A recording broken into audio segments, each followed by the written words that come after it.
اللهم صل على سيدنا مولانا محمد وعلى آله وأصحابه وبارك وسلم. الحمد لله نحمده ونستعينه ونستغفره ونؤمن به ونتوكل عليه ونعوذ بالله من شرور أنفسنا ومن سيئات أعمالنا.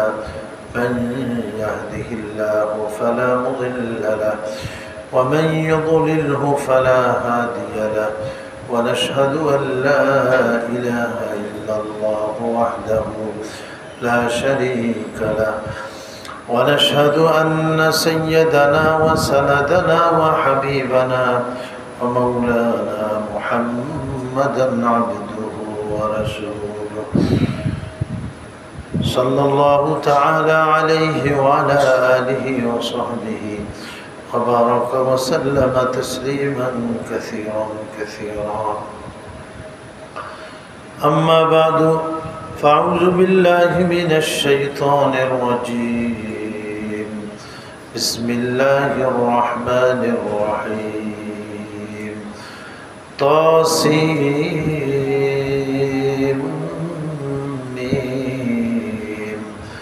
تلك آيات الكتاب المبين.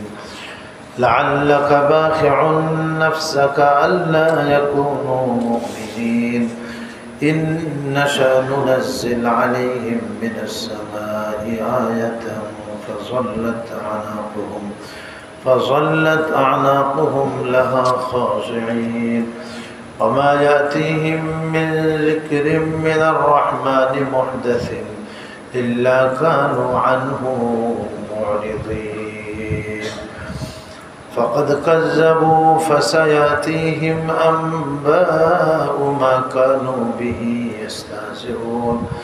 أولم يروا إلى الأرض كم أنبتنا فيها من كل زوج كريم إن في ذلك لآية وما كان أكثرهم مؤمنين وإن ربك لهو العزيز الرحيم.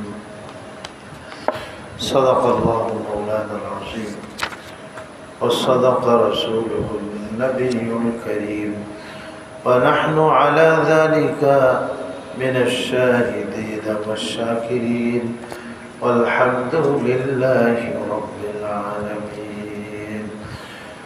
اللهم صل على سيدنا ومولانا محمد وعلى آله وأصحابه وبارك وسلم.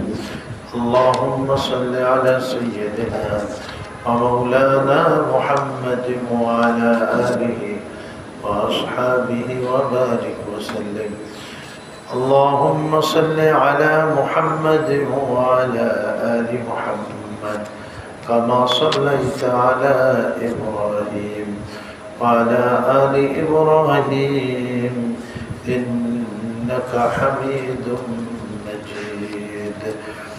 اللهم بارك على محمد وعلى آل محمد كما باركت على إبراهيم وعلى آل إبراهيم إنك حميد مجيد. সম্মানিত মুসল্লিয়ানি کرام ও ব্রাদারান ইসলাম, মহান আল্লাহ পাকের অসংখ্য মেহেরবানি এবং তার শুকর যে তিনি আমাদিগকে মাগরিবের নামাজ জামাতের সাথে আদায় করার পরে কালামুল্লাহ শরীফ সামনে নিয়ে তার থেকে কিছু কথা বলা এবং শোনা আল্লাহ আমাদের তৌফিক দান করেছেন। এজন্য তার দরবারে শুকরিয়া, আলহামদুলিল্লাহ। আমরা ধারাবাহিকভাবে এই কোরআন শরীফ শুনতেছিলাম, তো আজকে সেই ধারাবাহিকতায় সূরাতুশ শুআরা মক্কিয়া, সূরাতুশ শুআরা মক্কায় অবতীর্ণ এই সূরা থেকে আমরা কিছু আয়াত তেলাওয়াত করেছি। এই সূরার মধ্যে হে মিআতানি ওয়া সাবউ আশরুনা আয়াতান। এখানে 127টি আয়াত আছে এই সূরার মধ্যে। 227টি আয়াত এই সূরার মধ্যে আছে। ওয়া আহাদা আশারা রুকুআন, এবং 11 রুকু আছে। সাধারণত নামাজের মধ্যে এই জায়গায় রুকু করা হয় এবং একটা বিষয়বস্তু এখানে শেষ হয়। এই জন্য নামাজের মধ্যে কেউ যদি পাঠ করে তাহলে একটা রুকু পড়া উচিত থাকে। হ্যাঁ, একটা রুকুর মধ্যে একটা বিষয়বস্তু থাকে, একটা সূরার স্থলাভিষিক্ত, সূরার কায়েম মুকাম। হ্যাঁ, এজন্য নামাজের মধ্যে সাধারণভাবে সুন্নাত কেরাত আছে। সুন্নাত কেরাত ফুকাহায়ে কেরাম আলোচনা করেছেন হাদিসে পাক থেকে। যেমন ধরেন ফজর এবং জোহরের নামাজে তেওয়ালে মুফাসসাল থেকে পাঠ করা। তেওয়ালে মুফাসসাল বলা হয় সূরা হুজরাত 26 পারায় আছে। এই সূরা হুজরাত থেকে নিয়ে সূরা বুরুজ পর্যন্ত এটাকে বলা হয় তেওয়ালে মুফাসসাল। এখান থেকে ফজরের নামাজ এবং জোহরের নামাজে তেলাওয়াত করা। বাকি আপনার এই দুই নামাজে কেরাত, প্রথম রাকাত একটু লম্বা করা, দ্বিতীয় রাকাত তার থেকে একটু ছোট করা। আর অন্যান্য নামাজগুলোতে কেরাত সমান সমান রাখা, বা 1-2 আয়াত একটু কম হইতে পারে। মাগরিবে কেউ যদি 3 পড়ে আর দ্বিতীয় রাকাতে সূরা ইখলাস পড়ে, তাহলে এটা কিন্তু তার সুন্নাতের বরখেলাফ হইল। 3 কত লম্বা, আর সূরা ইখলাস ছোট্ট সূরা, দুই রাকাত সমান সমান রাখা চাই। ফজরের নামাজে কেউ যদি আমপাড়ার থেকে সূরা নাবা পড়ে, প্রথম সূরা যেটা আম্মা ইয়াতাসাআলুনা আনিন নাবাইল আযীম, তাহলে দ্বিতীয় রাকাতে সে কি পড়তে পারে, আপনার বুরুজ পড়তে পারে, সূরা তাকবীর ইযা শামসু কুবিরাত পড়তে পারে, কারণ ওর থেকে এটা বেশ একটু ছোট আছে। বাকি উলামায়ে কেরাম বলছেন জোহরের নামাজে কেউ যদি তেওয়ালে মুফাসসাল থেকে না পড়ে, কেউ যদি আওসাতে মুফাসসাল থেকে পড়ে, তাও তার সুন্নাত আদায় হয়ে যাবে। হ্যাঁ, জোহরের নামাজে যে নামাজে কেরাত আস্তে পড়তে হয়। আপনার আওসাতে মুফাসসাল কাকে বলে? আওসাতে মুফাসসাল বলে সূরা বুরুজের পরের সূরা যেটা আস-সামাই ওয়াত-তারিক, এটাকে বলে সূরা আত-তারিক। এখান থেকে নিয়ে বাইয়ানা পর্যন্ত এটা হলো আওসাতে মুফাসসাল। মুফাসসালাতের মধ্যে মিডিয়াম ধরনের সূরা। এইটা পড়তে হয় ইশার নামাজে এবং আসরের নামাজে। বাকি জোহরের নামাজেও কেউ যদি এই সূরাগুলার থেকে পড়ে, তাহলে তার সুন্নাত কী হবে, আদায় হয়ে যাবে। এটা ফুকাহায়ে কেরাম বলেছে। হ্যাঁ, বাকি ফজরের নামাজে ওই বড় সূরা পড়তে হবে, তেওয়ালে মুফাসসাল বলা হয়। মুফাসসাল শব্দের অর্থ হলো যে একটু পর পর সূরাগুলি, পার্থক্য কম। আর এর আগে যে সমস্ত সূরাগুলো লম্বা, এই যে এটা 200 কত বললাম 227 আয়াত, তাহলে কত লম্বা আপনার চিন্তা করেন এই সূরাটা। এর আগের সূরা গেছে আমরা সূরাতুল ফুরকান, এটাতে অবশ্য এত আয়াত না, 77 আয়াত আছে, তাও অনেক আয়াত। আর এইটাতে 227 আয়াত।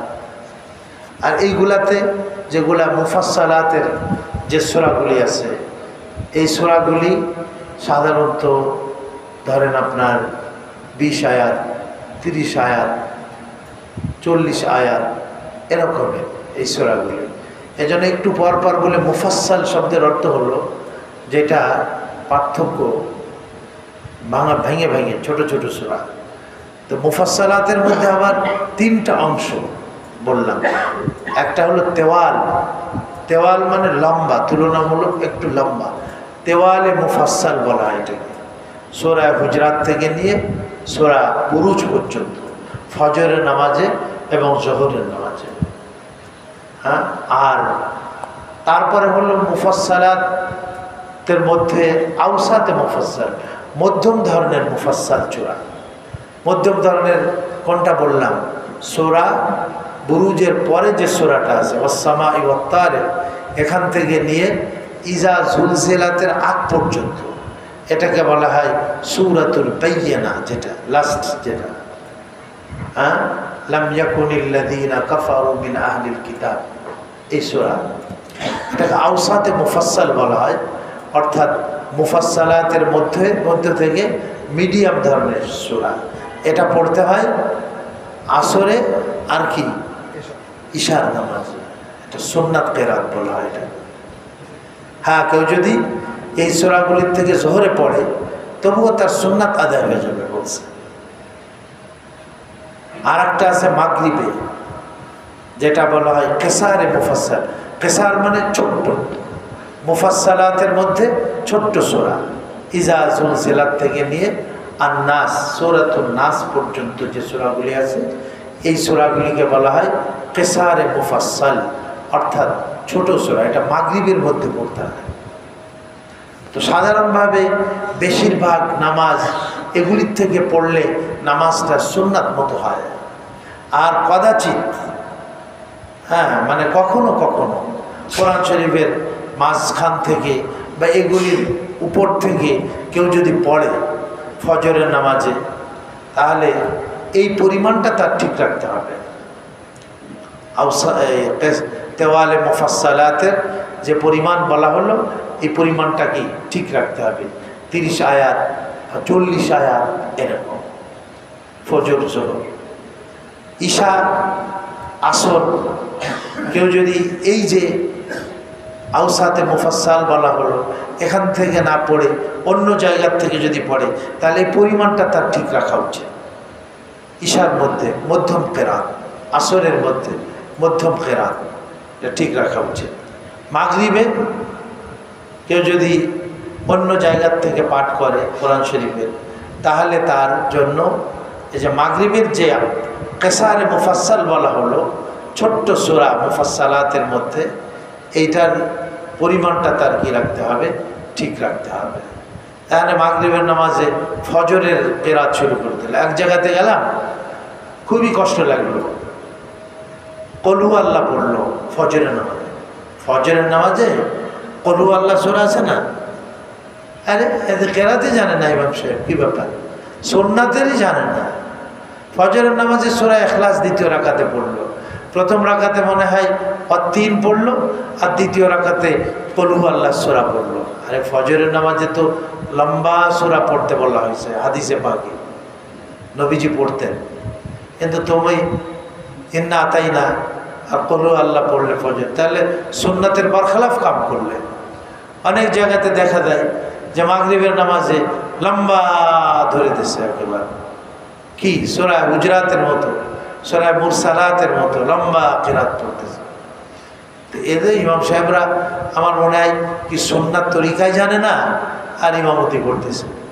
সব তো মানুষকে সুন্নাতের বরখলাফ আমলের মধ্যে কি করে দিল, ঢুকিয়ে দিল।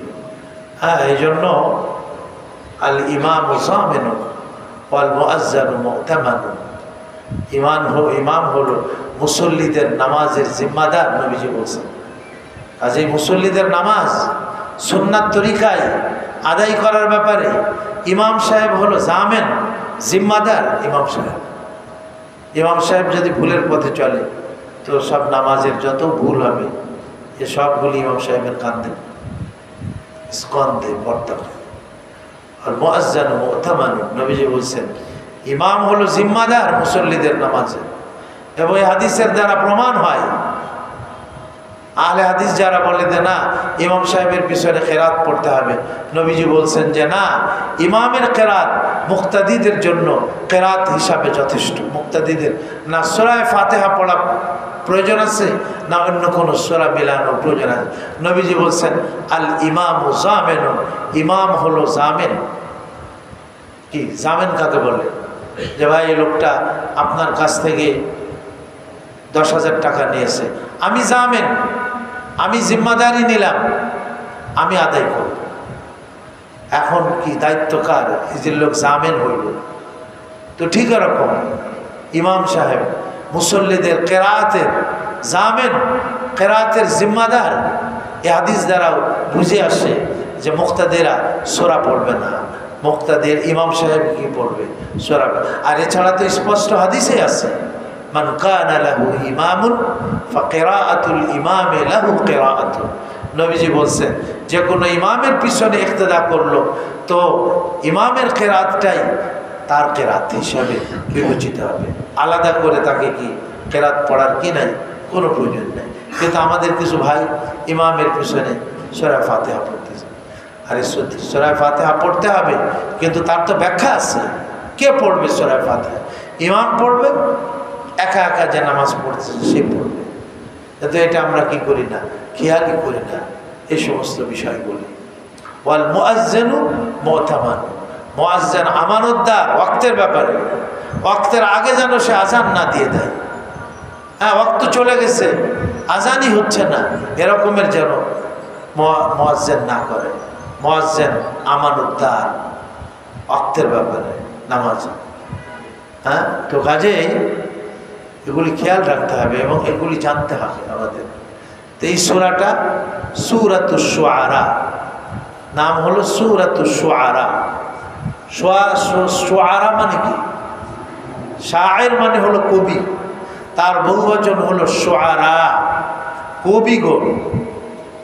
হ্যাঁ, তো কাফের মুশরিকরা আমাদের নবীজিকে কবি বলতো, শায়ের বলতো। কোরআন শরীফ বলে এত সুন্দর গাঁথনি, মনে করতো তারা একটা গদ্য বা একটা কবিতা, মোহাম্মদ বড় কবি।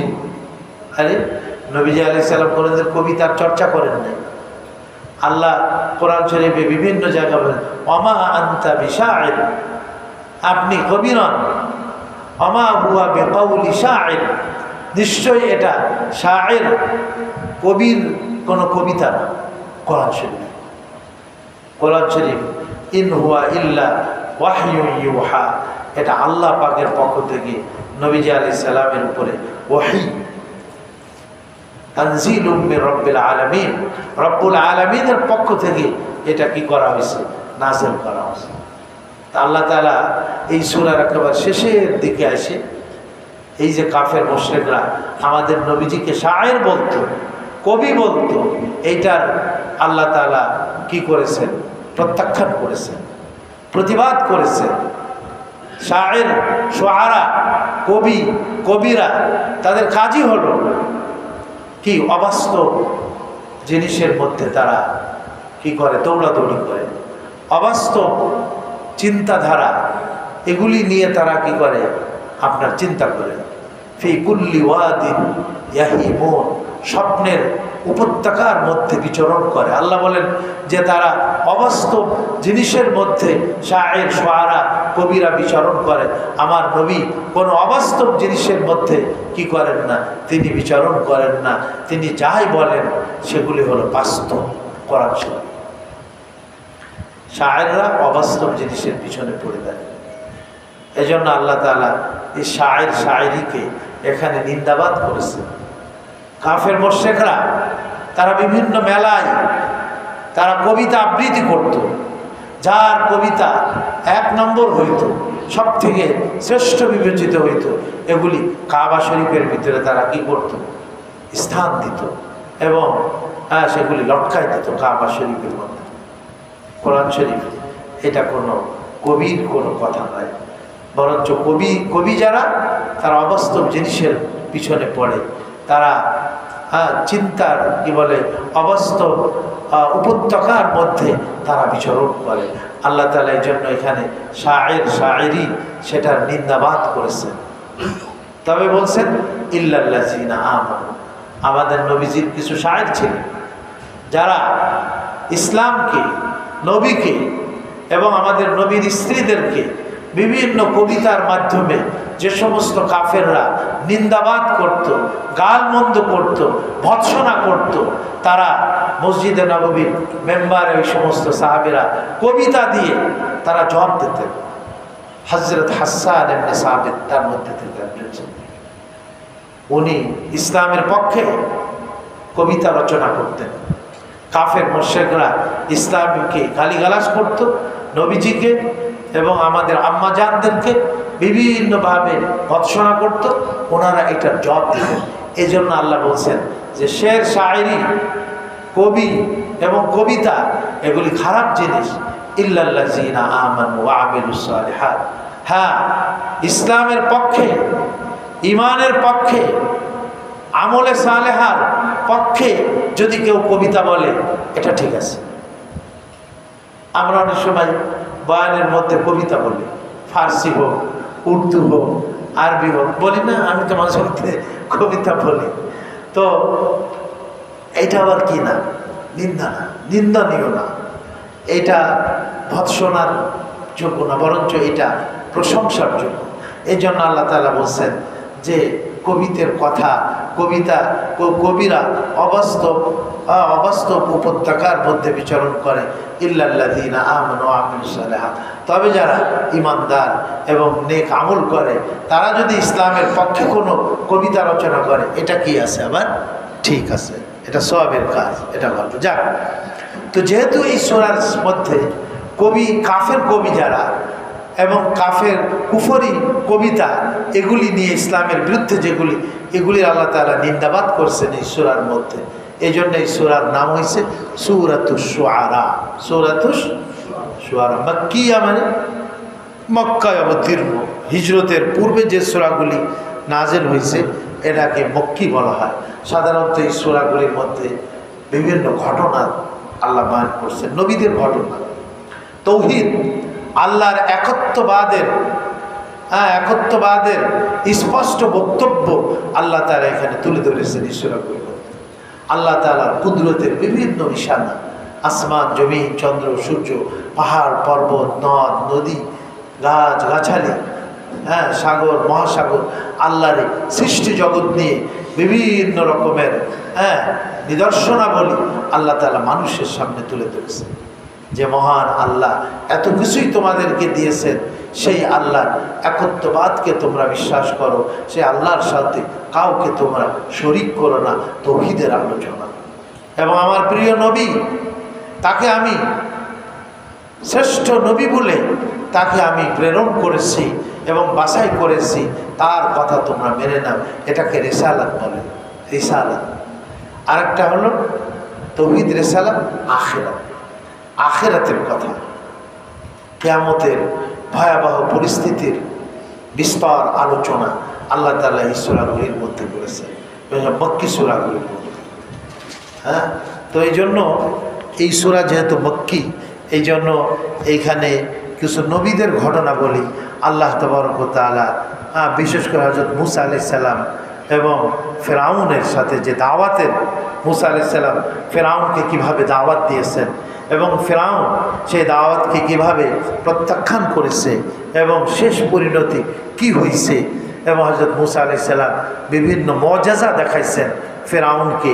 তো তা সত্ত্বেও ফেরাউন একে কি করে নাই, বিশ্বাস করে নাই, সেটাকে প্রত্যাখ্যান করে জাদুঘরদেরকে ডাকছে এবং জাদুঘরদেরকে দিয়ে হযরত মূসা আলাইহিস সালামকে ধ্বংস করতে চাইছে।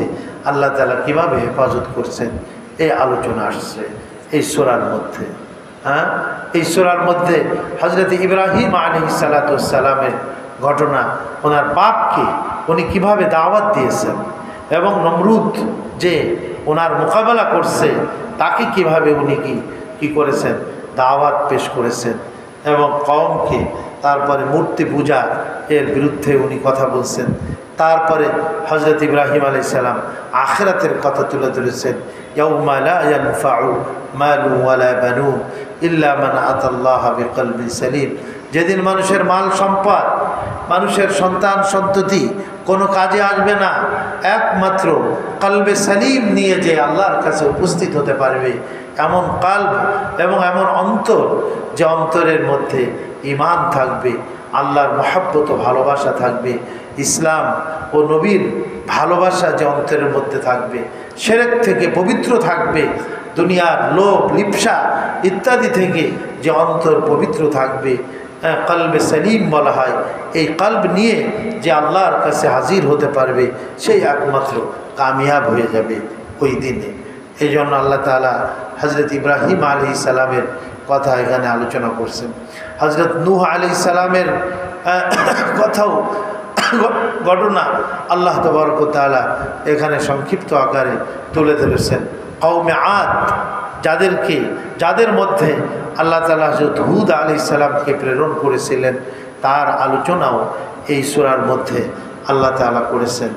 এরপরে কওমে সামুদ, আরেক জাতি যারা আল্লাহর নাফরমানি করছিল, এবং সালেহ আলাইহিস সালাম নবী তাদের মধ্যে আল্লাহ প্রেরণ করেছিলেন, তাকে প্রত্যাখ্যান করেছেন, এবং তাকে যে আল্লাহ তাআলা কি মুআজিজা দিয়েছেন এগুলি তারা যখন তাকে প্রত্যাখ্যান করেছে, আল্লাহ তাদেরকে শাস্তি দিয়েছেন, ধ্বংস করে দিয়েছেন।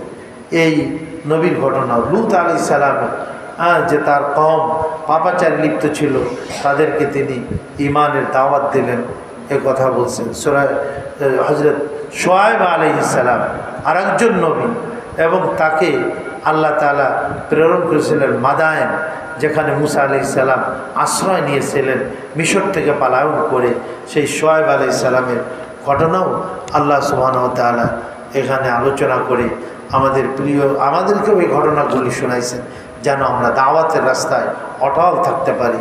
এবং নবীজিকে সান্ত্বনা দিয়েছেন, আপনি হকের উপরে মজবুত থাকেন, আল্লাহ আপনাকে এই সমস্ত নবীরা যখন তাদের কওম দাওয়াতকে প্রত্যাখ্যান করছে, নবীরা মজবুত ছিলেন, অটল ছিলেন, আল্লাহ তাদেরকে কামিয়াব করছেন। আপনি অটল থাকেন, আল্লাহ আপনাকেও কী করবেন, কামিয়াব করবেন। বাকি এই সূরার শুরুতে কোরআনে কারীম এই কিতাবের কথাও আল্লাহ তাআলা বলছেন, এইটা কোনো অবাস্তব কিতাব না, এইটা বাস্তবিক পক্ষে কোরআন মাজিদ যা আল্লাহ তাআলা নাজিল করেছেন। তো আল্লাহ তাআলা এখানে বলতেছেন তাসিম মিম, তাসিম মিম, তিনটা অক্ষর আছে, তা সিন আর হলো মিম। আসলে বিভিন্ন সূরার শুরুতে আল্লাহ তাআলা এই ধরনের অক্ষর বলেছেন। এর অর্থ বেশিরভাগ মুফাসসিরিনরা বলেন আল্লাহই ভালো জানেন, আমরা এর অর্থ বলতে পারি না। অনেক মুফাসসিরিনরা বলছেন এর দ্বারা আল্লাহ তাআলা কাফেরদের সাথে চ্যালেঞ্জ করছেন যে আরে তোমরাও যে সমস্ত কথাবার্তা বলো আরবি ভাষায়, সেটাও এই অক্ষর দ্বারাই প্রস্তুত, এই অক্ষর দ্বারাই সেই কথাবার্তাগুলি কি হয়, সৃষ্টি হয়। আর কোরআনও আমার নবী মুহাম্মদ আলাইহিস সালাতু ওয়াস সালাম তিনি যে কথাবার্তাগুলি বলতেছেন, মানে কোরআন শরীফ এটাও একই অক্ষর দ্বারা। যদি তোমরা এটাকে বিশ্বাস না করো, তাহলে তোমরা এই অক্ষর দিয়েই এই রকমের কালাম তোমরা রচনা করো, যদি তোমরা পারো। এজন্য এই সমস্ত অক্ষরগুলির মধ্যে আল্লাহ তাআলা সূক্ষ্মভাবে চ্যালেঞ্জ ছুড়ে দিয়েছেন যে তোমরা যদি এটাকে প্রত্যাখ্যান করো, তাহলে এই ধরনের কালাম তোমরা রচনা করো। এই হলো, কেউ কেউ বলছেন এই অর্থ, কেউ কেউ বলছেন তা, এর অর্থ হলো তাহের। তা মানে কি? তাহের মানে আল্লাহ তাআলা পাক, পবিত্র, সমস্ত রকমের নাপাকি থেকে, সমস্ত রকমের ভুল ত্রুটি থেকে আল্লাহ তাআলা পবিত্র, তাহের। সিন দ্বারা কেউ কেউ বলছেন সত্তার, অক্ষরের শুরু সত্তার। সত্তারও আল্লাহ তাআলার একটা নাম। সত্তার শব্দের অর্থ হলো কি, যিনি গোপন রাখেন আমাদের দোষ ত্রুটি, এগুলি যদি আল্লাহ প্রকাশ করে দেন তাহলে তো আমাদের মান সম্মান সবই নষ্ট হয়ে যাবে। এজন্য আল্লাহ আমাদের অনেক জিনিসকে গোপন রাখেন, সত্তার বলা হয় ওই সত্তা যিনি মানুষের দোষ ত্রুটিকে ঢেকে রাখেন। সতর মানে হলো ঢেকে রাখা। আমরা সতর বলি না, যেটাকে কি করতে হয়, ঢেকে রাখতে হয়। তা আল্লাহ সত্তার, আল্লাহ ঢেকে রাখেন আমাদের দোষ ত্রুটিকে। আর মিম মানে হযরত মুহাম্মদ সাল্লাল্লাহু আলাইহি ওয়াসাল্লাম। হ্যাঁ, কেউ কেউ এটা বলেছেন, কেউ কেউ বলছেন এর অর্থ হলো তুবা। তুবা মানে কি? একটা পাহাড়। তুবা, হ্যাঁ, আল্লাহ পাকের একটা পাহাড়, যেখানে হযরত মুসা আলাইহিস সালাম তুর পাহাড়ে গিয়েছিলেন। হ্যাঁ, সেই তুবা, সেই তুর পাহাড়কে বলে। সিন বলে সিদরাতুল মুনতাহা। সিদরাতুল মুনতাহা তার মানে মেরাজের দিকে এটা ইঙ্গিত। আর মুহাম্মদ সাল্লাল্লাহু আলাইহি, মিম মানে হযরত মুহাম্মদ সাল্লাল্লাহু আলাইহি ওয়াসাল্লাম। হযরত মুহাম্মদ সাল্লাল্লাহু আলাইহি ওয়াসাল্লাম তুবা পর্বতে গিয়ে সেখানে গিয়েছেন। আবার বা মুসা আলাইহিস সালাম সেই তুবা সেখানে গিয়েছেন। আবার সেখানে হযরত মুহাম্মদ সাল্লাল্লাহু আলাইহি ওয়াসাল্লাম সিদরাতুল মুনতাহা পর্যন্ত, সেখান থেকে আবার আল্লাহ পাকের খাস মাকাম পর্যন্ত 7 আসমানকে অতিক্রম করে তিনি সিদরাতুল মুনতাহা, তারপরে আল্লাহ পাকের খাস মাকাম পর্যন্ত হযরত মুহাম্মদ সাল্লাল্লাহু আলাইহি ওয়াসাল্লাম পৌঁছেছেন। এই জন্য তাসিম মিম, এই তুবা, সিদরাতুল মুনতাহা এবং মিম হযরত মুহাম্মদ সাল্লাল্লাহু আলাইহি ওয়াসাল্লাম। তবে বলা হলো যে বেশিরভাগ উলামায়ে কেরাম বলেছেন যে এর অর্থ আল্লাহু আ'লামু বিমুরাদিহি বিযালিকা।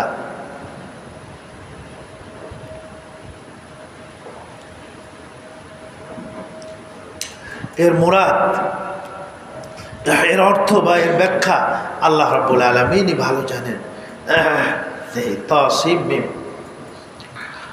তিলকা আয়াতুল কিতাবিল মুবিন। তিলকা, এইটা বলতে এই কোরআন শরীফ। কোরআন শরীফের ভিতরে যে আলোচনা, যে কথাবার্তাগুলি, এগুলি আয়াতুল কিতাব। কিতাব মানে তো কোরআন শরীফ, মুবিন মানে স্পষ্ট। স্পষ্ট কোরআন শরীফের আয়াত। ইহা, তিলকা মানে ইহা, ইহা স্পষ্ট কিতাব, গ্রন্থ, স্পষ্ট গ্রন্থের কি আয়াত। কোরআন শরীফকে মুবিন বলা হয়, আল কিতাবুল মুবিন। মুবিন মানে স্পষ্ট করে দেয় হক এবং বাতিলকে, কোনটা হক, কোনটা বাতিল, কোনটা সত্য, কোনটা মিথ্যা, এইটা কোরআন শরীফ একেবারে স্পষ্ট করে দিয়েছে।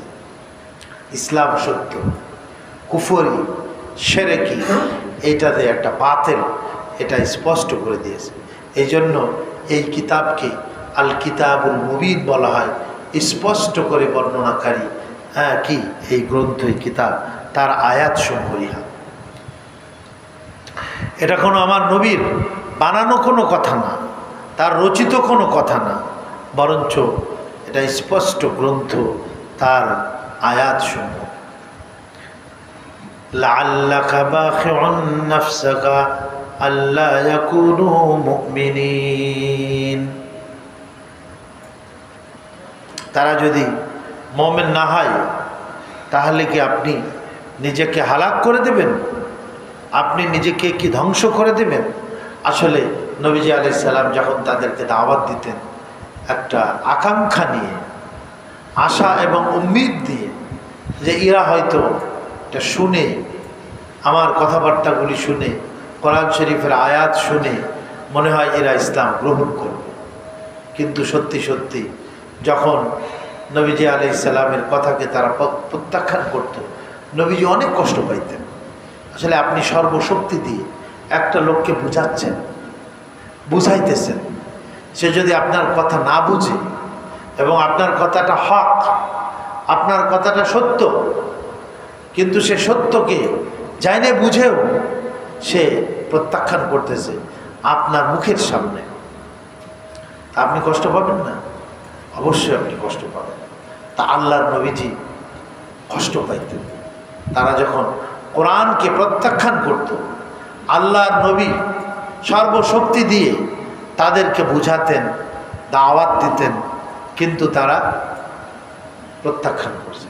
এটা মুহাম্মদ তোমার বানানো কথা, এটা আল্লাহর কোনো কথা না, এটা ওহী না, তোমার দাবিতে তুমি মিথ্যুক, এই রকমের বলতো।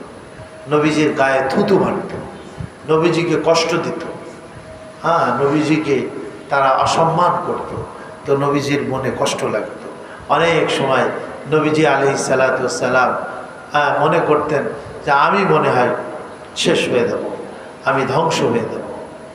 হ্যাঁ, তো আল্লাহ তাআলা এই সূরা তাহার শুরুতে বলছেন, তাহা মা আনজালনা আলাইকাল কুরআনা লিতাশকা। তাহা মানে নবীজি, অথবা তাহা মানে এই যে বললাম যে এই দুইটা অক্ষর, মা আনজালনা আলাইকাল কুরআনা লিতাশকা, আমি কোরআন আপনার উপরে এই জন্য নাজেল করি নাই যে আপনি এত কষ্ট করবেন। নবীজি আক্ষেপ করতেন, দিনের বেলায় তো এরকম দাওয়াতের ময়দানে কষ্ট করতেন, আবার রাত্রে বেলায় আল্লাহর সামনে দাঁড়াতে দাঁড়াতে দাঁড়াতে পা মোবারক ফুলে যাইত। দীর্ঘক্ষণ আল্লাহর সামনে দাঁড়িয়ে নামাজ পড়তেন, দীর্ঘক্ষণ রুকু করতেন, দীর্ঘক্ষণ সিজদা করতেন, দীর্ঘক্ষণ কেরাত পড়তেন। দাঁড়িয়ে থাকতে থাকতে থাকতে থাকতে আল্লাহর নবীর পা মোবারক ফুলে যাইত। মা আয়েশা রাদিয়াল্লাহু আনহা জিজ্ঞেস করতেন যে ইয়া রাসূলুল্লাহি, আল্লাহ তাআলা আপনার আগের পিছনের সব গুনাহকে মাফ করে দিয়েছেন, আর আপনি এত দীর্ঘ লম্বা সময় দাঁড়িয়ে থাকেন। তো নবীজি আলাইহিস সালাম কি উত্তর দিতেন? আফালা আকুনা আবদান শাকুরা, আল্লাহ যদিও আমাকে আমার ক্ষমার ঘোষণা করে দিয়েছেন, গফারাল্লাহু লাকা মা তাকাদ্দামা মিন যামবিকা ওয়া মা তাআখার, আল্লাহ আপনার আগের পিছের সব গুনাহকে মাফ করে দিয়েছেন, তা আমি কি আল্লাহর শুকরগুজার বান্দা হব না? যদিও আল্লাহ আমাকে ক্ষমার ঘোষণা করে দিয়েছেন, কিন্তু আমি কি আল্লাহর শুকরগুজার বান্দা হব না? অনেক সময় দেখা যায় আমরা কাউকে একটু যদি ক্ষমা করে দিই, সে নির্ভীক হয়ে যায়, সে আরও বেশি নাফরমানির মধ্যে কি হয়ে যায়, সে লিপ্ত হয়ে যায়। কি এই সুযোগ পেয়ে তুমি যা করবা, যাও, তোমার সব অপরাধ মাপ বলতে নেই। এখন সে যদি বুদ্ধিমান হইতো তাহলে সে কী করতো, এর শুকরিয়া আদায় করতো, নাফরমানি আর করতো না। কিন্তু দেখা যায় এ ধরনের ক্ষমা করে দিলে, হ্যাঁ, যাকে আপনি ক্ষমা করলেন সে আরও নাফরমানির মধ্যে কি হয়ে যায়, লিপ্ত হয়ে যায়। কিন্তু আমাদের নবীজি আল্লাহ পাকের ক্ষমা পেয়ে তিনি নাফরমানি তো করেনই নাই, বরঞ্চ তিনি আল্লাহর শুকুর আদায় করতেন, যে সারা রাত দাঁড়িয়ে দাঁড়িয়ে নামাজ পড়তে পড়তে নবীজির পা মোবারক কি হয়ে যাইত, ফুলে যাইত। আর নবীজি আক্ষেপ করতেন, হাই, তারা আমার কথাকে প্রত্যাখ্যান করতেছে, সত্যকে তারা অবলীলায় সত্যকে তারা অস্বীকার করতেছে। নবীজি দুঃখে ক্ষোভে মনে হইতো নবীজির জান বের হয়ে যাবে। আল্লাহ তাআলা নবীজিকে এ আয়াতের মধ্যে সান্ত্বনা দিতেছেন যে ওগো নবীজি, আপনি নিজেকে এত কষ্টের মধ্যে ফেলবেন, ধ্বংস করে দেবেন যদি তারা ইমানদার না হয়, যদি তারা ইমানের পথে না আসে, তাহলে আপনি তাদের পিছনে নিজেকে বরবাদ করে দেবেন। লাআল্লাকা বাখিউন নাফসাকা আল্লা ইয়াকুনু মুমিনিন, যদি তারা মুমিন না হয় তাহলে আপনি নিজেকে হালাক করেন না, নিজেকে ধ্বংস। সূরা কাহফের শুরুতে বাসাইতে লাআল্লাকা বাখিউন নাফসাকা ইল্লাম ইউমিনু বিহাদাল হাদিসি আসাফা, আপনি আক্ষেপ করে করে নিজেকে ধ্বংস করে দেবেন যদি তারা এই কথার উপরে ঈমান না আনে, বিশ্বাস না করে, আপনি নিজেকে হালাক করে দেবেন। নবীজি এত তড়পাইতেন, রাত্রেবেলায়ও এত ছটফট করতেন, হ্যাঁ, মনে হইতো যে মানে একটা বকরি জবাই করে দিলে যেরকম বকরিটা তড়পাইতে থাকে, একটা মুরগি জবাই করে দিলে জান যাওয়ার আগে যেভাবে ছটপট ছটপট করতে থাকতো, আমাদের প্রিয় নবীজিও এরকমের ছটপট করতেন উম্মাতের দরদ আর উম্মাতের ব্যথায়। তা আল্লাহ তাআলা নবীজিকে বলছেন যে আপনি নিজেকে হালাক করে দেবেন যদি তারা মুমিন না হয়, যদি তারা এই কথার উপরে ঈমান না আনে, আফসোস করে নিজেকে খতম করে দেবেন। ইন্না শাআ নুনাজ্জিল আলাইহিম মিনাস সামাই আয়াতান ফাযাল্লাত আ'নাকুহুম লাহা খাযিঈন, হ্যাঁ, আমি যদি চাইতাম, আমি যদি ইচ্ছা করতাম, নুনাজ্জিল আলাইহিম মিনাস সামাই আয়াতান, আসমান থেকে তাদের জন্য এমন নিদর্শন আমি তা নাজিল করে দিতে পারতাম যে তাদের গর্দান ঝুঁকে যাইত তার প্রতি। কিন্তু আল্লাহ তাআলা তো এটা করবেন না। দুনিয়া পরীক্ষার জায়গা, এইখানে কাউকে বাধ্য করবেন না যে তাদেরকে তারা বাধ্য হয়ে তাদের গর্দানকে একেবারে ঝুঁকাই দেবে, এই রকমের আল্লাহ তাআলা দুনিয়াতে বাধ্য করবেন না। কেন? যেহেতু দুনিয়াটা পরীক্ষার ক্ষেত্র, এখানে সকলেই সমান, ভালো ছেলে মন্দ ছেলে মিডিয়াম ছেলে সব এখানে পরীক্ষার হলের মধ্যে সবাইকে সমান। তো পৃথিবীটাও ওরকম একটা পরীক্ষার হল। আল্লাহ তাআলা এখানে কাউকে বাধ্য করবেন না যে সে বাধ্য করে তাকে ঈমান আনবে। যেমন বনী ইসরাইল, পাহাড় তাদের উপরে একেবারে উঠায় ধরছে তাদের, হ্যাঁ, তখন তারা বাধ্য হয়ে বলছে যে হ্যাঁ আমরা ঈমান আনলাম। আবার যখন পাহাড়কে সরাই নিয়েছে আল্লাহ তাআলা বলে, তখন আবার তারা কুফরি করা শুরু করছে বনী ইসরাইল। হ্যাঁ, তো বলে না জানি পাহাড় যদি আবার আমাদের ঘাড়ের উপরে আসে, আমাদের শরীরে আল্লাহ ফেলাই দেয়, তাহলে তো আমাদের উপায় নেই। তো কি হয়েছে? বলছে হ্যাঁ হ্যাঁ হ্যাঁ আমরা ঈমান আনতেছি। কিন্তু আবার যখন পাহাড় সরে গেছে আবার বেঈমান হয়ে গেছে। তো আল্লাহ ওই কাফের মুশরিকদের ব্যাপারে সেটাই বলতেছে যে আমি চাইলে আসমান থেকে তাদের জন্য এমন নিদর্শন নাজিল করতে পারতাম যার সামনে তাদের গর্দান ঝুঁকে যাইত। ওয়া ইয়াতিহিম মিন যিকরিম মিনার রহমানি মুহদাসিন ইল্লা কানু আনহু মুরিদিন। তাদের সামনে রহমানের পক্ষ থেকে, মানে আল্লাহর পক্ষ থেকে যখনই কোনো উপদেশ আসে, জিক্রিন মুহদাস মানে কি? নতুন নতুন জিনিস। কেননা কোরআন শরীফের নতুন নতুন জিনিস তাদের উপরে কথা আল্লাহ তাদের উপর আমাদের নবীজির উপরে নাজিল করতেন, আর নবীজি তাদেরকে শোনাইতেন। তো তারা ঠাট্টা করত, উপহাস করত, সেগুলো তো বিশ্বাসই করতো না। আল্লাহ বলেন যে রহমানের পক্ষ থেকে যখনই নতুন নতুন কোনো উপদেশ তাদের সামনে তুলে ধরা হয় বা তাদের উপরে নাজিল করা হয়, তখন তারা কি বলে? ইল্লা কানু আনহু মুরিদিন। তারা এর থেকে বিমুখ হয়, এর থেকে তারা মুখ ফিরায় নাই, ঘোরায় নাই, এর উপরে ভ্রুক্ষেপ করে না, দেখাই না সেদিকে। আল্লাহ তাআলা বড় আক্ষেপ করে বলতেছেন যে আমি যখনই তাদের কাছে নতুন নতুন কোনো হুকুম আহকাম দিই, আয়াত নাজিল করি, তো ঈমান আনার পরিবর্তে তারা তার থেকে বিমুখ হয়ে যায় এবং মুখকে ঘুরিয়ে দেয়। ফাকাদ কাজ্জাবু ফাসায়াতিহিম আম্বাউ মা কানু বিহি ইস্তাহজিউন। তারা কোরআন শরীফকে মিথ্যা সাব্যস্ত করতেছে, আল্লাহর নবীকে তারা মিথ্যা সাব্যস্ত করে, তারা আখিরাতকে মিথ্যা সাব্যস্ত করতেছে। এবং অতি সত্বর তারা জানতে পারবে এই যে তারা আমার কোরআনকে নিয়ে, নবীকে নিয়ে তারা যে ঠাট্টা বিদ্রুপ করতেছে, এই ঠাট্টা বিদ্রুপের কি প্রতিফল অতি সত্বর তারা জানতে পারবে।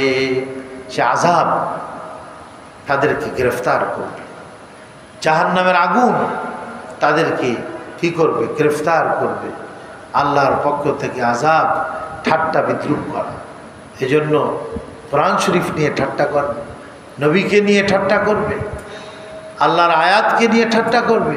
তোমরা ঠাট্টা আর হাসি তামাশা করার আর কোনো বস্তু পাওনি। আমার নবীকে নিয়ে হাসি তামাশা করতেছো, কোরআনকে নিয়ে করতেছো, আর এরকম আখিরাতকে নিয়ে তোমরা ঠাট্টা বিদ্রুপ করতেছো, উপহাস করতেছো। অতি সত্বর তোমরা এর পরিণতি অনুধাবন করবে। আওয়ালাম ইয়ারাউ ইলাল আরদি কাম আমবাতনা ফিহা মিন কুল্লি যাওজিন কারীম। আল্লাহ তাআলা তাওহীদ এবং একত্ববাদের একটা আয়াত তুলে ধরেছেন, এখানে নিদর্শন তুলে ধরেছেন। তারা কি দেখে না এই জমিনের দিকে? আওয়ালাম ইয়ারাউ ইলাল আরদি, জমিনের দিকে কি তারা দেখে না? কাম আম্বাতনা ফিহা মিন কুল্লি যাওজিন কারীম, আমি এই জমিন থেকে তাদের জন্য কত রকমের সুন্দর সুন্দর তাদের জন্য খাদ্য উৎপাদন করতেছি। ধান, গম, তরি তরকারি, খাদ্যশস্য, আরও বিভিন্ন রকমের সুন্দর সুন্দর সুন্দর সুন্দর আসবাব, বস্তু, চিজ, আসবাব আমি আল্লাহ তাদের জন্য জমিন থেকে সৃষ্টি করতেছি। আল্লাহু আকবার। আল্লাহ তাআলা বলতেছেন, ফালিয়ানজুরিল ইনসানু ইলা তাআমিহি, মানুষের উচিত সে যেন তার খাদ্য খাবারের প্রতি লক্ষ্য করে। আন্না সাবাবনাল মাআ সাব্বা, আমি আসমান থেকে তাদের জন্য বৃষ্টি বর্ষণ করি জমিনের উপরে, জমিনের উপরে আমি পানি বর্ষণ করি তাদের জন্য। ফাআম্বাতনা ফিহা হাব্বান ওয়া ইনাবান ওয়া কাদবান ওয়া যাইতুনান ওয়া নাখলা, এবং তাদের জন্য আমি এখান থেকে জাইতুন ফল তৈরি করি, তাদের জন্য আমি খেজুর তৈরি করি, এবং তাদের জন্য আঙ্গুর তৈরি করি, আরও বিভিন্ন রকমের খাদ্যশস্য তাদের জন্য আমি উৎপাদন করি। এই আসমান থেকে বৃষ্টি বর্ষণ করে তাদের জন্য আমি করি। দেখো তোমরা, তোমাদের উচিত এগুলি চিন্তা করা। তোমরা যে খাদ্য খাইতেছো, এই খাদ্য কোত্থেকে আসতেছে? জমিন থেকে এই খাদ্য তোমাদের জন্য কে উৎপাদন করতেছে? আল্লাহ উৎপাদন করতেছে। হ্যাঁ, আল্লাহ বলছেন, আফারাইতুম মা তাহরুসুন, ওগো পৃথিবীর মানুষেরা বলো দেখি, তোমরা জমিনের ভিতরে যে খাদ্যগুলি, বীজগুলি তোমরা বপন করতেছো, আনতুম তাজরাউনাহু আম নাহনুজ জারিউন, তোমরাই কি এই খাদ্যশস্যগুলি উৎপাদন করো, নাকি আমি আল্লাহ জমিনের মধ্যে তোমাদের জন্য এই খাদ্যশস্য উৎপাদন করি? আল্লাহ করেন। আল্লাহ আমাদের রেজেক, আমাদের এই জমিন থেকে আমাদের জন্য, আমাদেরকে এই জমিন থেকেই বানাইছেন, মাটির থেকেই বানাইছেন। আমাদের শরীরের খোরাক হলো মাটি, আবার রূহকে আল্লাহ আসমানি জগৎ থেকে, রুহানি জগৎ থেকে প্রেরণ করেছেন। রুহের খাদ্য হলো এ রুহানি, কোরআন শরীফ, নামাজ, জিকির, আসকার, তাসবিহ, তাহলিল, এইগুলা হলো কি রুহের খোরাক। আর শরীরের খোরাক হলো এই জমিন মাটির থেকে যেটা আল্লাহ শরীর বানাইছেন, এজন্য শরীরের খাদ্য হইতেছে মাটির থেকে। সুবহানাল্লাহ। তো তারা কি এই জমিনের দিকে দেখে না? এর থেকে কত রকম আমি খাদ্যশস্য তাদের জন্য উৎপাদন করতেছি। মিন কুল্লি যাওজিন কারীম, বিভিন্ন রকমের খাদ্যশস্য। ইন্না ফি যালিকা লাআয়াতান, নিশ্চয়ই ইহার মধ্যে রয়ে গেছে মানুষের জন্য নিদর্শন, মানুষের জন্য উপদেশ এবং নিদর্শন, আলামত, চিহ্ন, যে তারা এগুলি দেখে এক আল্লাহকে স্বীকার করবে। এজন্য এক বুজুর্গ বলছেন, প্রতিটি গাছগাছালির মধ্যে তুমি চিন্তা করো, প্রতিটি পাতা পল্লবের মধ্যে তুমি কি করো? চিন্তা করো। হ্যাঁ, এক এক পাতা, এক পাতা বকরিতে খাইতেছে, তো সেটার দ্বারা লেদ হইতেছে, উটে খাইতেছে, এক রকমের লেদ, গরুতে খাইতেছে, এক রকমের লেদ হইতেছে, আবার এক ধরনের পোকা খাইতেছে পাতা, সেই পাতায় আবার রেশম তৈরি হচ্ছে। সুবহানাল্লাহ। এই জন্য এক বুজুর্গ বলছেন, বুর্গে দারাখতানে সাবজ در نظر ہوشیار، برگ درختان سبز در نظر ہوشیار، ہر ورق دفتر است معرفت کردگار। এই যে সবুজ গাছগুলির পাতা পল্লবগুলি আছে, এই সবুজ পাতা, এর মধ্যে তুমি চিন্তা করো তো আল্লাহ পাকের মারেফাতের বিশাল দফতর, বিশাল লম্বা চওড়া রেজিস্টার, বই, বুক, তুমি আল্লাহ পাকের সৃষ্টির একটা যে পাতা আছে, গাছের পাতা, এই পাতার মধ্যে তুমি কি খুঁজে পাইবে। সুবহানাল্লাহ। প্রত্যেকটা ফল, মূল, প্রত্যেকটা বস্তু এর মধ্যে তুমি চিন্তা করো তো তুমি খুঁজে পাইবে। ইন্না ফি যালিকা লাআয়াতান, নিশ্চয়ই ইহার মধ্যে নিদর্শন রয়ে গেছে। ওমা কানা আকসারুহুম মুমিনিন, কিন্তু এই কাফের মুশরিকদের অধিকাংশ মানুষ ঈমান গ্রহণ করে না। তারা এটাকে বিশ্বাস করতে চায় না, চিন্তাই করে না তারা এগুলি নিয়ে। হ্যাঁ, চিন্তা করলেও হয়তো দুনিয়ার জন্য তারা চিন্তা করে, গবেষণা করে, কিন্তু এগুলি গবেষণা করে এর স্রষ্টার পরিচয় লাভ করা, এর স্রষ্টার মারেফাত অর্জন করা, এটা তারা করে না। বরঞ্চ তারা অধিকাংশই ইমানদার নয়।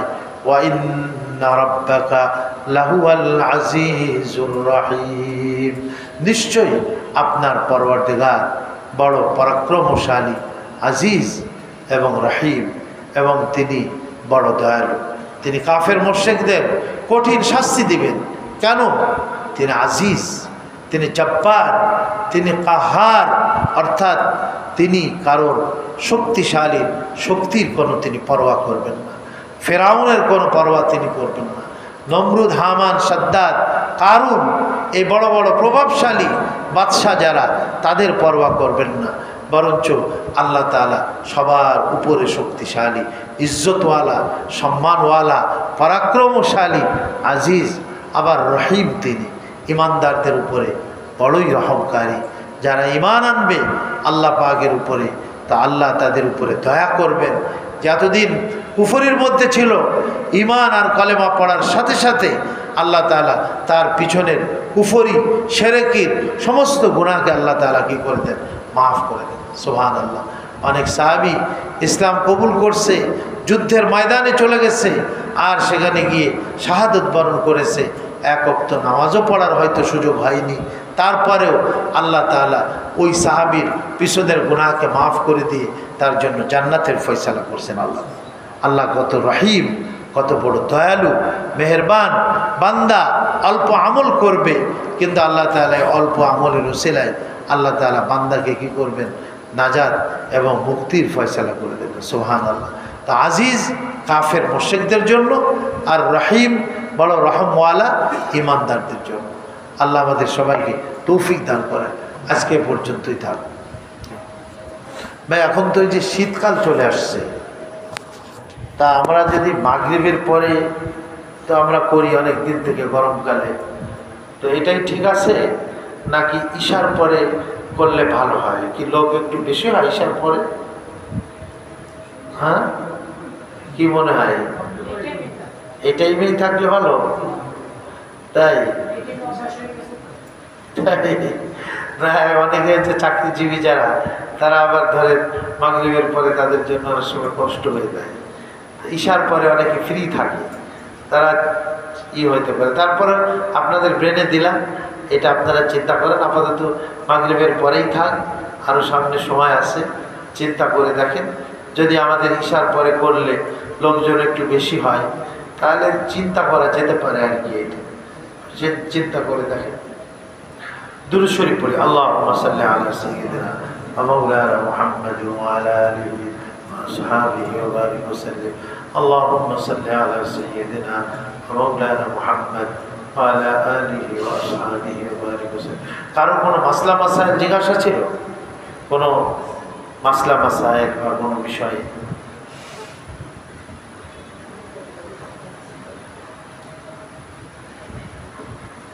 অনেক সময় আমরা আলোচনা করার পরে দোয়া করি, দোয়ার পরে কেউ জিজ্ঞাসা করতে আসে যে হুজুর এই জিনিসটা, আমি একটা জিনিস আমি জিজ্ঞাসা করতেছি, উনি তখন একটা মাসালা জিজ্ঞাসা করে। তো এই মাসালাটা যদি আপনি এখনই জিজ্ঞাসা করেন, তাহলে আরও অনেকেই আপনার ওই মাসালাটা শুনতে পারলো, তো তারাও আমরা একটা শিখতে পারলাম একটা জিনিস। এই জন্য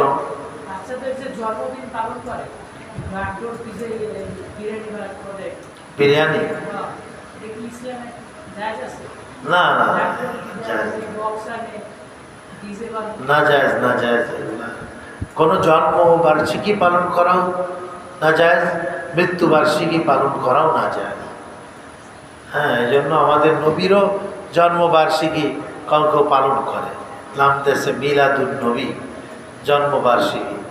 তো এটাও ঠিক না, কারণ এটা যদি কোনো সওয়াবের কাজ হইতো, তাহলে আমাদের নবীজি বা সাহাবায়ে কেরাম এটা কি বাদ দিতেন? করতেন না তারা? যদি সওয়াবের কাজ হইতো, জন্মবার্ষিকী করা, মৃত্যুবার্ষিকী পালন করা, এগুলো যদি সওয়াবের কাজ হইতো, তাহলে সাহাবায়ে কেরাম করতেন না? তাবেঈন যারা ছিলেন তারা করতেন না? হযরত আবু বকরের জন্মবার্ষিকী, মৃত্যুবার্ষিকী, ওমর, উসমান, আলী এনাদের জন্ম মৃত্যুবার্ষিকী এগুলি পালন করতেন না তারা? তো কেউ করেছেন জন্মবার্ষিকী, মৃত্যুবার্ষিকী? ওনারা নবী খেলাফতের জামানা তো নবীজির পরে আরও 30 বছর পর্যন্ত খেলাফায়ে রাশেদার জামানা ছিল। কেউ তো বলতে পারবে না যে কোনো খলিফার জামানায় কারোর জন্মবার্ষিকী পালন হয়েছে নবীজি সহ। তো কেন আমরা জন্মবার্ষিকী পালন করব? কেন আমরা মৃত্যুবার্ষিকী পালন করব? হ্যাঁ, আমরা একটু দোয়া করতে পারি ওই দিনে না, যে কোনো সময় কেউ মারা গেছে তো তার জন্য আমরা এরকম 2-5 জন একত্রিত হয়ে এমনি দোয়া করি, বা একাই এমনি দোয়া করি। ফ্যামিলি মেম্বার যারা আছে তারা সূরা ইয়াসিন পড়ে আমরা দোয়া করি, এটা যথেষ্ট। মারা গেছে, ওনার রুহের মাগফিরাতের উদ্দেশ্যে আপনি কি করেন?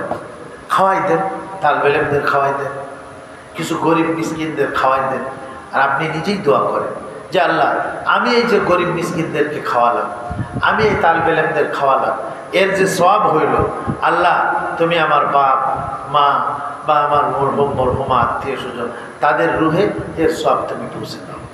সুন্দর, এটি সুন্নাত তরিকা। আসলে আমরা রেওয়াজ হিসাবে চলতে চাই, কিন্তু নবীজির সুন্নাতকে তালাশ করি না। অথচ রেওয়াজের মধ্যে চলার দ্বারা কোনো সওয়াব নাই, কিন্তু নবীর তরিকা অনুযায়ী চলার মধ্যে কি আছে? সওয়াব আছে।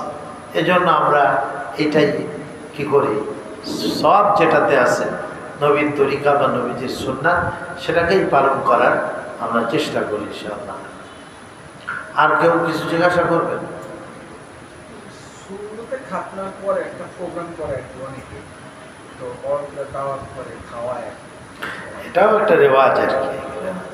এগুলো এমনি কোরআন শরীফ এটা এগুলি না যায় যে এটা মানে এগুলি করা উচিত না, ঠিক না। এগুলি খতনা করা, আবার লোকজনকে একত্রিত করা, দেওয়া, এমনি খতনা না, আপনি খতনা করে দেবেন, এমনি দাওয়াত করে খাওয়ান মানুষকে, এটা সুন্নাত। হ্যাঁ, বন্ধু বান্ধব আত্মীয় স্বজন আলেম ওলামা তাদেরকে দাওয়াত করে খাওয়ানো, এটা সওয়াবের কাজ। কিন্তু ওই সুন্নাতে খতনা করে সেইখানে একটা অনুষ্ঠান আর পর্ব করলে এটা ঠিক না। আল্লাহুম্মা সাল্লি আলা। কবর জিয়ারতের সুন্নাত তরিকা হইল যে কবরস্থানে আসলে নবীজি বলেন যে আমি তোমাদেরকে কবর জিয়ারত করতে মানা করছিলাম, ইসলামের প্রথম দিকে নিষেধ করছিলেন নবীজি, তোমরা কবর জিয়ারত করিও না। তারপরে নবীজি জিয়ারত করার আবার অনুমতি দিলেন, ফাজুরুহা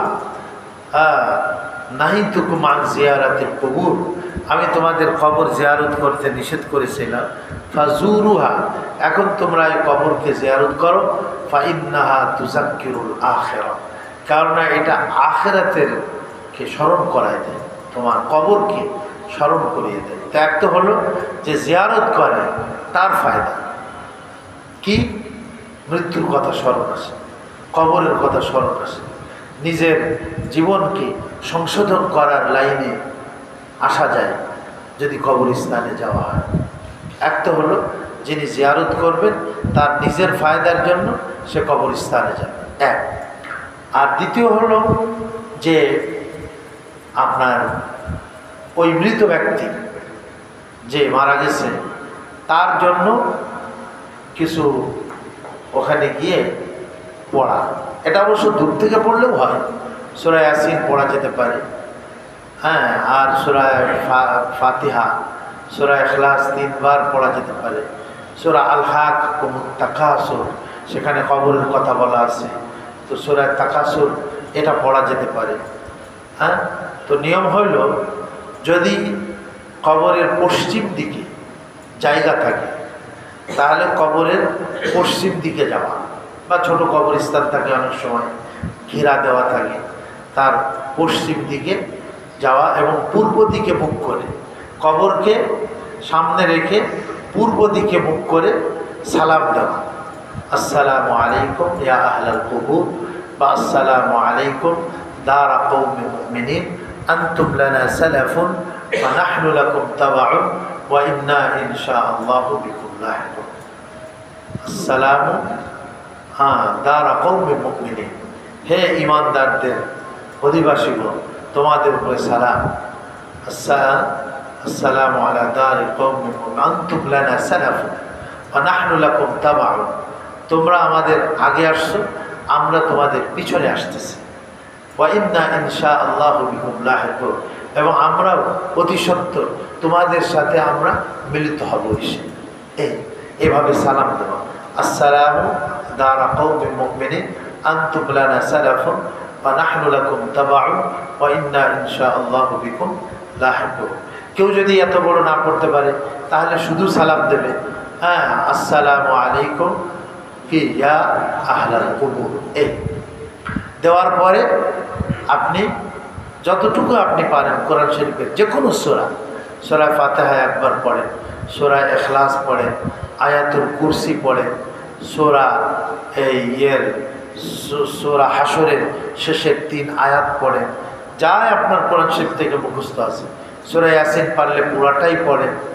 হ্যাঁ, তো পড়ে তারপরে এবার কবরকে আপনি পিছনের দিকে পিঠ দিয়ে কেবলামুখী হন। কেবলামুখী হয়ে দোয়া করবেন যে আল্লাহ, আমি এই যে সূরা পড়লাম, হ্যাঁ, ইয়াসিন পড়লাম, ইখলাস পড়লাম, ফাতিহা পড়লাম, এর যে সওয়াব হইল, হ্যাঁ আল্লাহ, তুমি এই কবরবাসীকে কি করো, দান করো।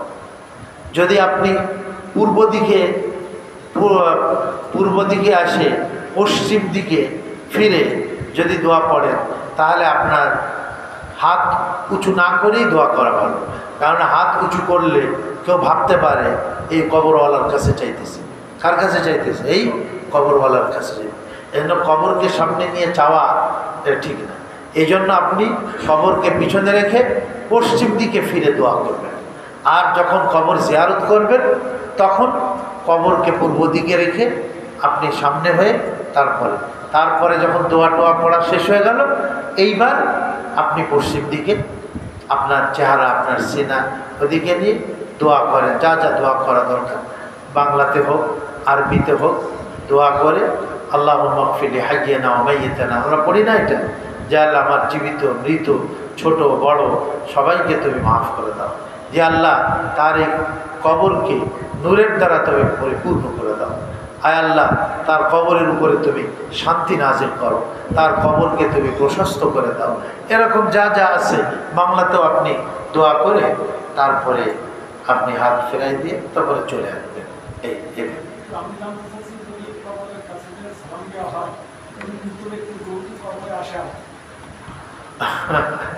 এই তো একটা প্রশ্ন। আমি আমার আব্বার কবর বা মার কবরের কাছে গেছি, সালাম দিছি, এখন কি ওই কবরে কি রুহু আবার এখন হয়েছে কি, আসলে এ সমস্ত বিষয় তো সেখানে না গেলে বুঝে আসবে না, কিন্তু এগুলা স্পষ্ট করে নাই। তবে বলা আছে যে ঈমানদারের রূহ একটা জান্নাতের ইল্লিয়িন নামক জায়গার মধ্যে রাখা হয়, আর কবরের সাথে ওই রুহের একটা কানেকশন থাকে, এতটুকু। হ্যাঁ, রুহের একটা কি থাকে, কানেকশন থাকে। তারপরে যদি বেঈমান হয়, নাফরমান হয়, তাহলে তার রুহকে সিজ্জিন নামক জায়গা, জাহান্নামের একটা স্তর, সেখানে রাখা হয়, এবং ওই রুহের সাথে আর তার কবরের সাথে একটা কানেকশন কি থাকে, যেটা আমরা হয়তো বুঝতে পারি না। আমরা কবর খুঁড়লে হয়তো কানেকশনটা বুঝবো না, দেখবো যে আমরা হাড্ডি, হ্যাঁ, কিন্তু ওরকম রুহের সাথে আর তার এই কবরের সাথে একটা কানেকশন থাকে। দুরূদ শরীফ পড়ি। আল্লাহুম্মা সাল্লি আলা সাইয়্যিদিনা মাওলানা মুহাম্মাদ ওয়া আলা আলিহি ওয়া আসহাবিহি ওয়া সাল্লাম। আলহামদুলিল্লাহি রাব্বিল আলামিন, ওয়াসসালাতু ওয়াসসালামু আলা সাইয়্যিদিল আমবিয়াই ওয়াল মুরসালিন ওয়া আলা আলিহি ওয়া সাহবিহি আজমাইন। ربنا ظلمنا أنفسنا وإن لم تغفر لنا وترحمنا لنكونن من الخاسرين. ربنا فاغفر لنا ذنوبنا وكفر عنا سيئاتنا وتوفنا مع الأبرار. رب ارحمهما كما ربياني صغيرا. ربنا لا تزغ قلوبنا بعد إذ هديتنا وهب لنا من لدنك رحمة إنك أنت الوهاب يا حي يا قيوم برحمتك نستغيث أصلح لنا شأننا كله ولا تكلنا إلى أنفسنا طرفة عين ربنا وآتنا ما وعدتنا على رسلك ولا تخزنا يوم القيامة إنك لا تخلف الميعاد আল্লাহ আমরা তোমার কতিপয় গুনাহগার বান্দা আয় আল্লাহ তোমার পাক কালাম থেকে কিছু আমরা আলোচনা করলাম বললাম শুনলাম মেহেরবানি করে তুমি আমাদের বসা এবং আমাদের বলা শোনাকে কবুল ও মঞ্জুর করো এই ওসিলায় আমাদের জীবনের সকল গুনাহকে তুমি মাফ করে দাও তোমার এই পাক কালামকে আমাদের নাজাতের জরিয়া বানায় দেবে আল্লাহ আয় আল্লাহ আয় আল্লাহ আমাদেরকে তোমার খাঁটি মহব্বত নসিব করে দাও তোমার ভালোবাসা নসিব করে দাও দ্বীনের ভালোবাসা তোমার নবীর ভালোবাসা তার সুন্নাতের ভালোবাসা কোরআনের মহব্বত ও ভালোবাসা আমাদের হৃদয়ে নসিব করে দাও আল্লাহ আল্লাহ আমাদের এক আত্মীয় আল্লাহ আগুনে পড়ে এতদিন পর্যন্ত আইসিইউতে ছিল সংবাদ আসছে আজকে সকালে তার ইন্তেকাল হয়ে গেছে আয় আল্লাহ তাকে তুমি মাফ করে মেহেদি হাসান তাকে তুমি মাফ করে জান্নাতবাসী বানাই দেবে আল্লাহ ইয়া আল্লাহ তার জীবনের সকল গুনাহ খাতাকে মাফ করে দাও আল্লাহ আমাদের আপনজন যারা অন্ধকার কবরে চলে গেছেন তাদের সবাইকে মাফ করে জান্নাতবাসী বানাই দাও আমাদের মা বাবা দাদা দাদি নানা নানি তাদের সবাইকে মাফ করে দাও দুদিন পরে আমরাও ওই কবরে গিয়ে আমরাও মাটি হয়ে যাব আল্লাহ আমাদেরকেও তুমি কবরের আযাব থেকে নাজাত দিয়ে দিও আল্লাহ জাহান্নামের আগুন থেকে আমাদেরকে মুক্তি দিয়ে দিও আল্লাহ আয় আল্লাহ আমাদের নামাজ যদিও আমরা দিল মন দিয়ে আদায় করতে পারি না আল্লাহ তুমি কবুল ও মঞ্জুর করে নাও তেলাওয়াত জিকির আজকার তসবিহাত তওবা ইস্তিগফার সমস্ত আমালগুলি মেহেরবানি করে কবুল ফরমাও যারা কোরআন পড়তে জানি না তাদেরকে আল্লাহ কোরআন শিক্ষা করার তৌফিক দিয়ে দাও সহি শুদ্ধভাবে কালামে পাকের তেলাওয়াত করার তৌফিক তুমি আমাদের নসিব করে দাও اللهم إنا نسألك من خير ما سألك منه عبدك ونبيك محمد صلى الله عليه وسلم ونعوذ بك من شر ما استعاذك منه عبدك ونبيك محمد صلى الله عليه وسلم وأنت المستعان وعليك البلاغ ولا حول ولا قوة إلا بالله ربنا تقبل منا إنك أنت السميع العليم وتب علينا إنك أنت التواب الرحيم سبحان ربك رب العزة عما يصفون وسلام على المرسلين الحمد لله رب العالمين